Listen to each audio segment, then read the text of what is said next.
Como toda e qualquer técnica, a massagem de inverno ela tem os seus benefícios, mas também ela tem contraindicações também. Lembrando que antes da gente começar qualquer prática de massagem, independente da técnica, a gente tem sempre que fazer uma ficha de avaliação previamente. Por quê? A gente primeiro precisa saber um pouco sobre o histórico do nosso paciente, onde ele vive, qual a profissão que ele exerce, se ele tem famílias, se ele tem filhos, seja homem ou seja mulher. Isso acaba interferindo inclusive nas dores que o paciente vem sentindo, no estado emocional em que ele se encontra, mas principalmente a gente precisa saber o histórico de saúde dele, se ele traz algum tipo de patologia no corpo, seja asma, seja bronquite, seja dores, seja tendinite, qualquer problema do trato digestório, qualquer problema do trato circulatório. A gente precisa ter essa noção e ter esse conhecimento do histórico de vida dele para a gente poder desenvolver uma técnica de massagem mais personalizada, tanto para o objetivo do paciente, quanto uma técnica que vá suprir as necessidades que o corpo daquela pessoa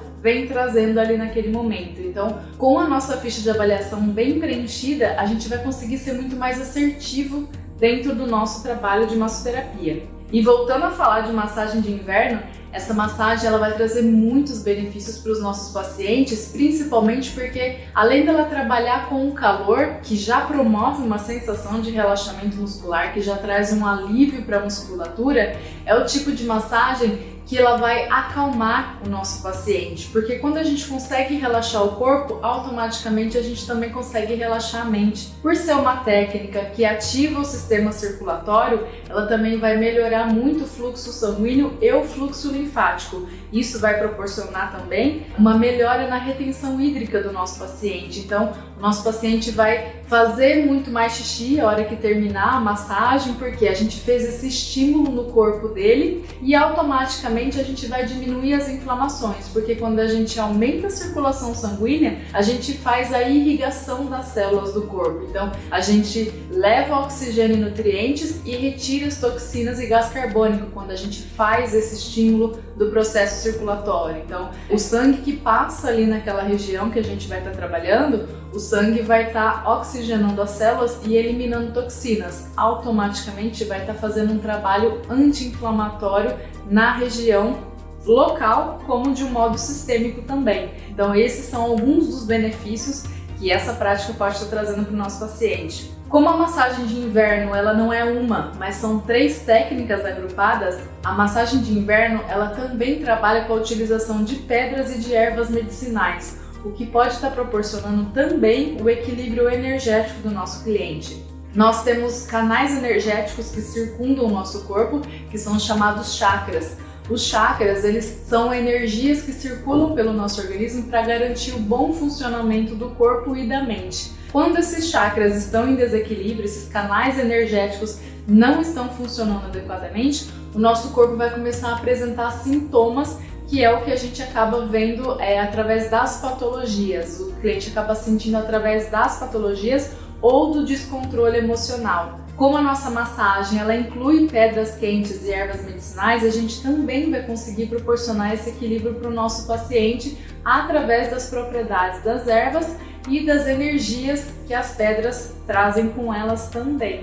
Como toda outra técnica de massagem, a gente tem também as contraindicações da massagem de inverno. Depois que a gente finalizar a nossa ficha de avaliação, a gente precisa observar também se o nosso paciente ele não está em estado febril. Pacientes que estejam apresentando sintomas de febre, a gente não pode colocar a mão no nosso paciente e fazer um estímulo, porque pacientes com febre significa que o sistema imunológico do nosso paciente ele está em funcionamento, o organismo do nosso paciente ele está trabalhando. E se a gente for fazer um estímulo ali através da massagem, a gente pode estar interferindo nesse processo. Então, pacientes com febre, pacientes com gripe, atualmente a gente precisa falar pacientes com Covid ou pós-Covid-19, a gente só vai colocar a mão com autorização médica, tá? A gente precisa da assinatura e do carimbo do médico para a gente conseguir fazer algum tipo de tratamento ali. Pacientes oncológicos, então pacientes que estão com tratamento ou mesmo aqueles que já passaram pelo processo oncológico, a gente necessita obrigatoriamente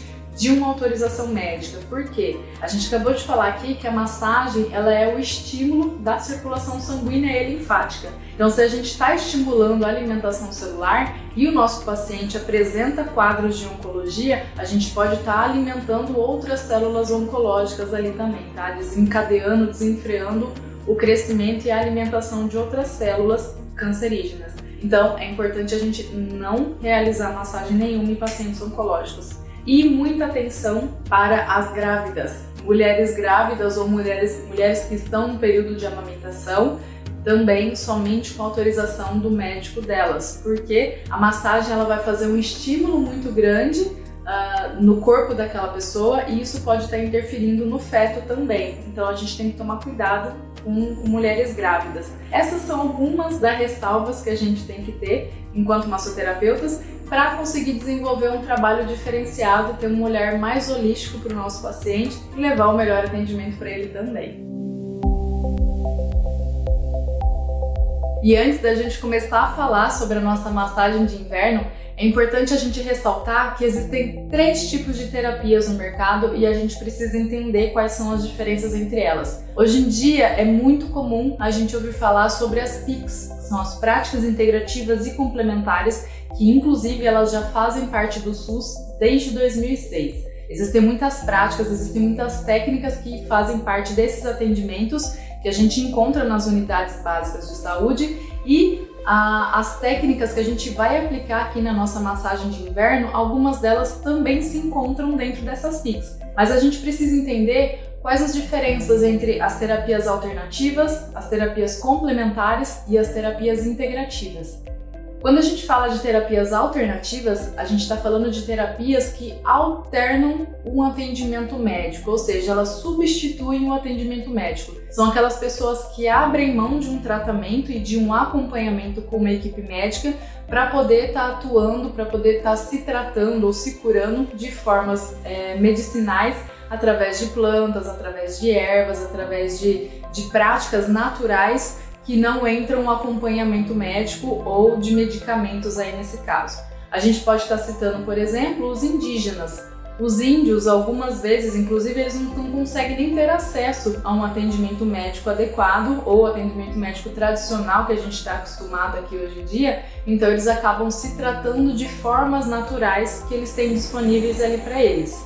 Já as práticas complementares, como o próprio nome já sugere, elas vêm para complementar, vêm para completar e acompanhar um tratamento médico. Algumas vezes até os próprios médicos indicam esses tratamentos, como é o caso da homeopatia, pacientes que fazem uso da fitoterapia, que são o uso das ervas medicinais através de chás, cataplasmas e compressas, né?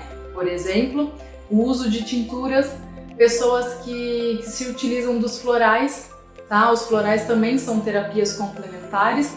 E mesmo a dietoterapia, que é o equilíbrio da alimentação do nosso paciente baseado nos sabores e nas cores dos alimentos para poder equilibrar aquele corpo e trazer um benefício para ele também. Já as práticas integrativas, que é o nosso caso enquanto massoterapeutas, a gente trabalha justamente para integrar o tratamento médico. Então a gente vem para potencializar um tratamento, a gente vem para potencializar o funcionamento de uma medicação, por exemplo, através da massagem, que justamente estimula o funcionamento do organismo e a captação desses nutrientes, desses alimentos ou desses medicamentos que a pessoa acaba fazendo uso. A gente consegue estimular o funcionamento do organismo também através da reflexologia podal, através da prática da yoga, através do Tai Chi Chuan, do Qigong, que são práticas de alongamento que vão estimular o funcionamento do organismo e acelerar esse metabolismo também. A acupuntura,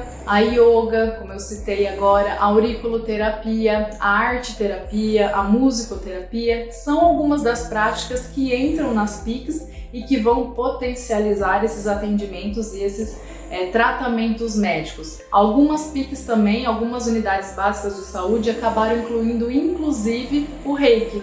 A aplicação do Reiki para poder equilibrar o emocional do paciente também vai interferir nesse tratamento médico. E a massagem, claro, a massagem terapêutica também faz parte desse quadro, dessa conjunção, né, desses conjuntos de técnicas e práticas que vão acelerar o metabolismo do nosso paciente.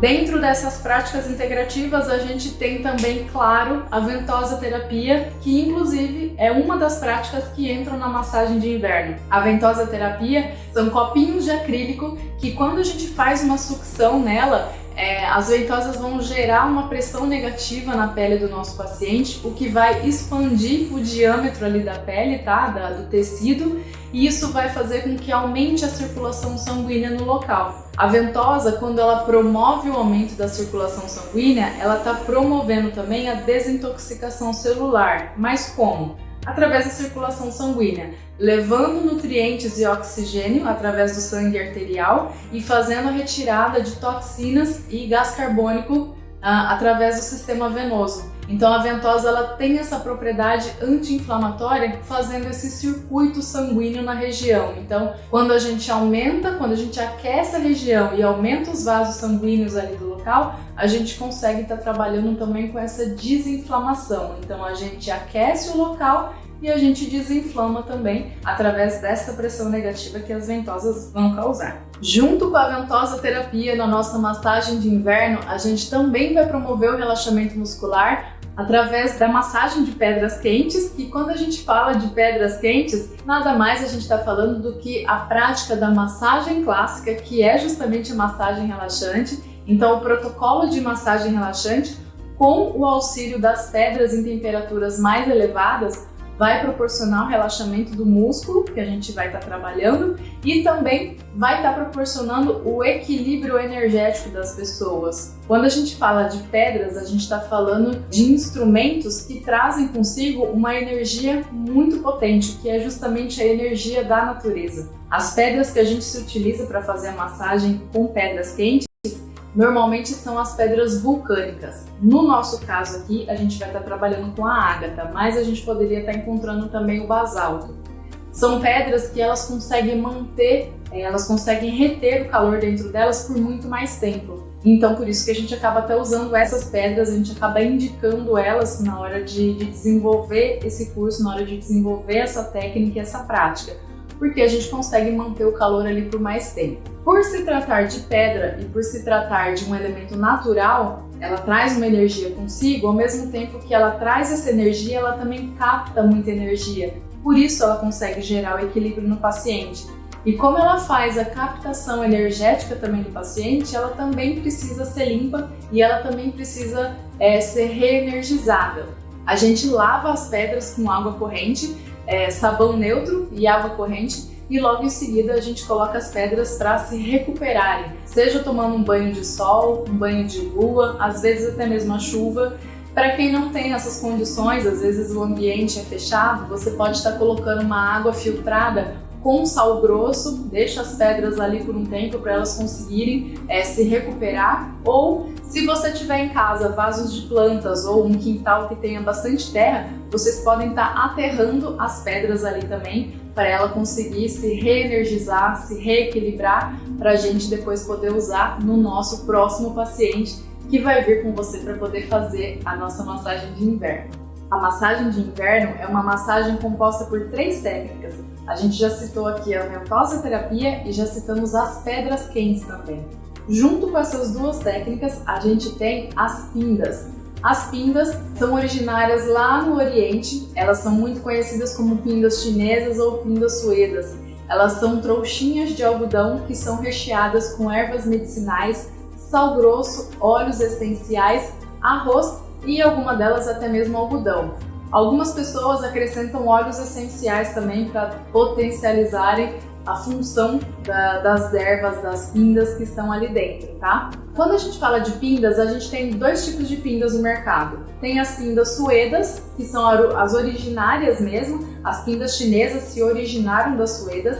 A diferença entre uma e outra é que as pindas suedas, elas são trouxinhas de algodão recheadas com arroz cozido no leite, e a aplicação da técnica também é feita com leite morno. Diferente das pindas chinesas, que é o que a gente vai desenvolver aqui, que é o mais conhecido aqui no Ocidente, a gente recheia essas pindas com ervas medicinais, sal grosso, arroz integral óleos essenciais e, como a gente citou, algumas delas, principalmente as faciais, a gente acaba colocando um algodão. As diferenças entre elas é que as pingas chinesas a gente pode estar colocando as ervas que a gente achar interessante ali ou a depender das necessidades do nosso paciente. Se a gente for fazer uma massagem com o objetivo de relaxamento de mente, relaxar o corpo, uma massagem mais calmante, a gente pode estar usando ervas calmantes. Então, por exemplo, a camomila, o mulungu, a melissa, a erva doce, ervas que trazem consigo essas propriedades,